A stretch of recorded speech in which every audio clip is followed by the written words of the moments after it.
खबर शामिल करते हैं सऊदी अरब के शहर जद्दा से रिपोर्ट। खाजी मोहम्मद नासिर कादरी जद्दा में यौम दिफाए पाकिस्तान के मौके पर शानदार महफिल मुशायरा, मारूफ शायर नदीम भाभा समेत पाकिस्तानी कम्युनिटी की नुमाया शख्सियात की भरपूर शिरकत। यौम दिफा पाकिस्तान की मुनासबत से जद्दा में कबाबिश आर्ट्स कौंसिल और आलमी हल्का फ़िक्र व फ़न के ज़ेर एहतमाम एक पुरवकार मुशायरा मुनाकिद किया गया, जिसमें पाकिस्तानी कम्युनिटी की बड़ी तादाद शरीक हुई। तकरीब के एजाज़ी मेहमान चौधरी अल्लादित्ता वड़ाइच और मेहमान खसूसी पाकिस्तान के मारूफ शायर नदीम भाभा थे, जिन्होंने अपने मुनफरिद उसलूब और दिल को छू लेने वाले कलाम से सामीन को मसरूर कर दिया।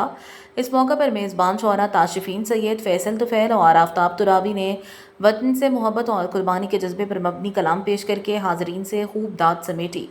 तकरीब के सदारती कलमात में इशफाक बदयूनी ने कहा कि ये मुशायरा जद्दा की अदबी तारीख में एक यादगार इजाफा है। उन्होंने नदीम भाभा की आमद को हवा का ताज़ा झोंका करार दिया। तकरीब के अख्ताम पर यौम दिफाए पाकिस्तान की मुनासबत से केक काटा गया और कारी अब्दुल बासित ने दुआया कलमात अदा किए।